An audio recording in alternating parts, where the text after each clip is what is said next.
Pessoal, pessoal, eu vou estar fazendo aqui com vocês, né, um mini curso, digamos assim, né, de programação orientada a objeto aí utilizando Java, tá?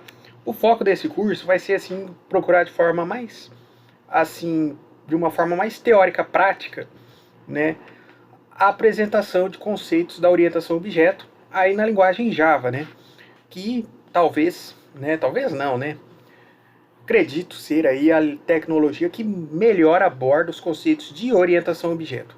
O curso ele vai ser bem prático assim, tá? Voltado para os conceitos de forma prática, né? Para vocês estarem aprendendo sem muita aquela lenga-lenga teórico, né? A gente vai procurar mostrar, eu vou procurar mostrar aquela teoria, né? Uma abordagem mais prática, ok? Então, inicialmente, né? Eu vou estar utilizando aqui, né?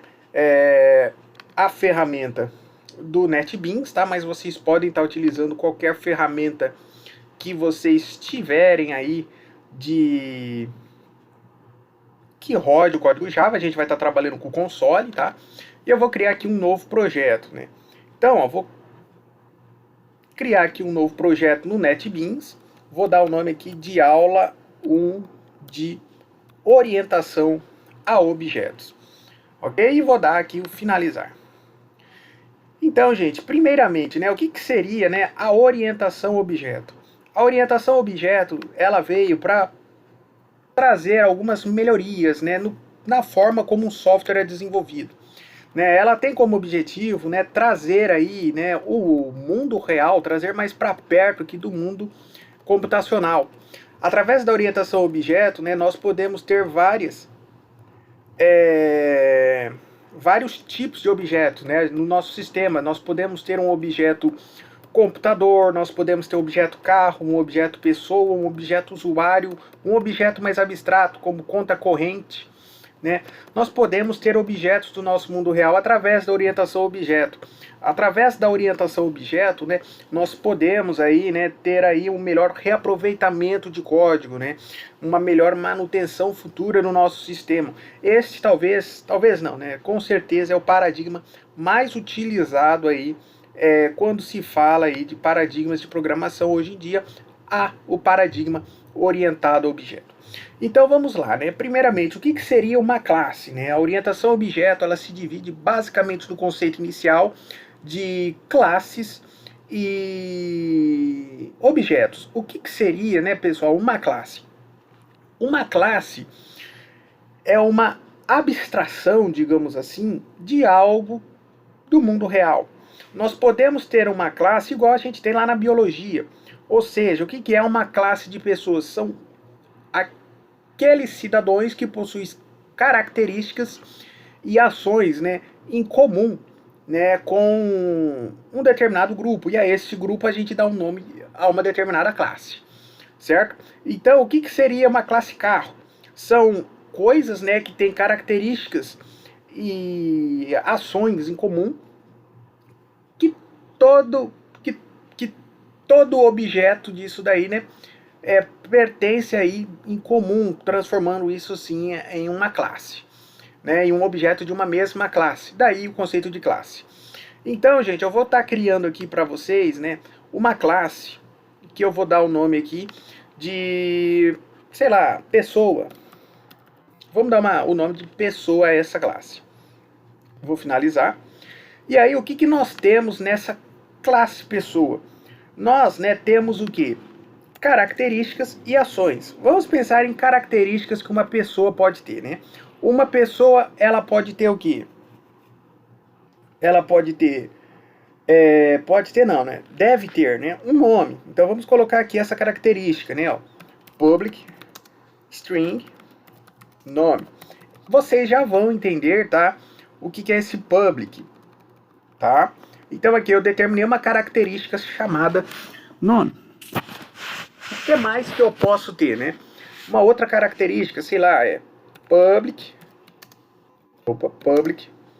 int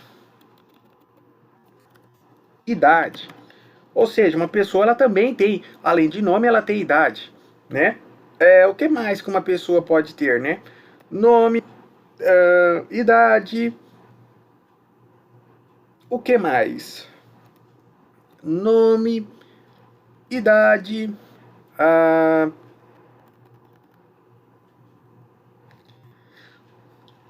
nome, idade, vamos pensar, gente. Nome, idade, o que mais? CPF, talvez?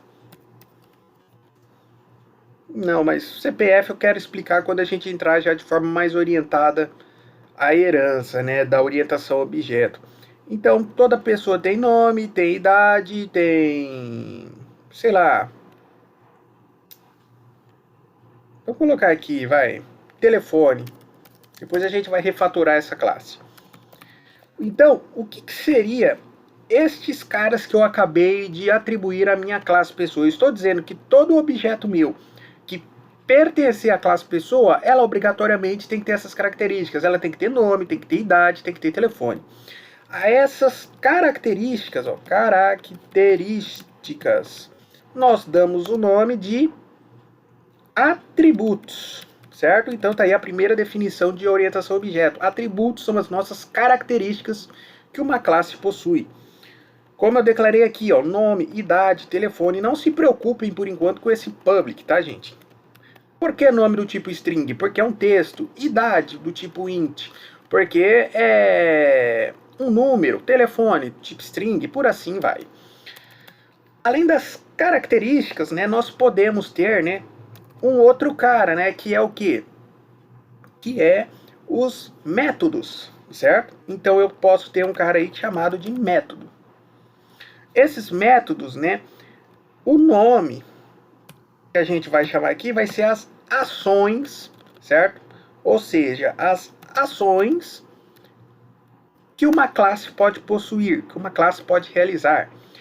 O nome técnico é método. Então vamos supor, o que uma pessoa pode estar fazendo, né? Uma pessoa, ela pode, ó, public void, estar andando. Então ela tem aqui uma ação de andar, né?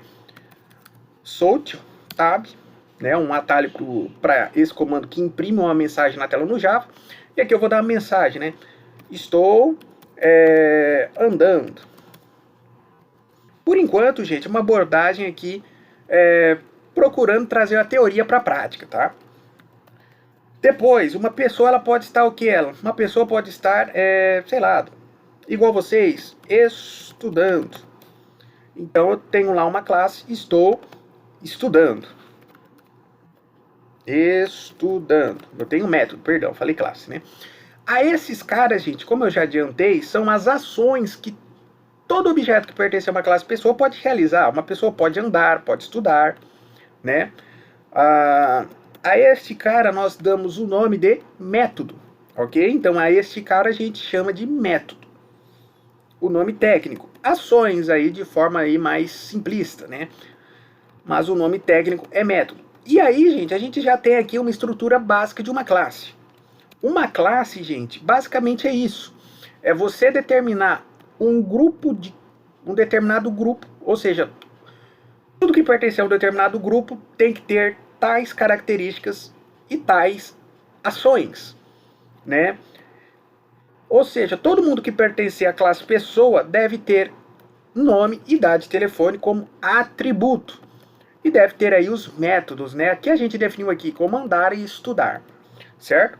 Não se preocupe agora com esse public void, tá? Vocês já vão entender mais à frente, na sequência das aulas, do que se trata. Mas basicamente seria isso, gente. Uma classe, ela é composta dessa forma. Ela pode ser composta apenas por características, né? Apenas por atributos. Uma classe pode possuir apenas métodos ou uma classe pode possuir os dois, tá? Basicamente é essa a estrutura de uma classe. E aqui nós temos a estrutura de uma classe, ok? Sendo aí apresentada. Então é dessa forma que eu declaro uma classe. Aqui no caso eu defini a classe pessoa e abstraí, né, características que são os atributos, nome, idade, telefone e ações, que são os métodos. No caso aqui eu defini duas funções, né, dois métodos, andar e estudar. Ok? Vamos ver quanto tempo de aula já foi. Foi aí 9 minutos, então vou finalizar essa aula e na próxima a gente continua para eu falar sobre objetos. Até lá!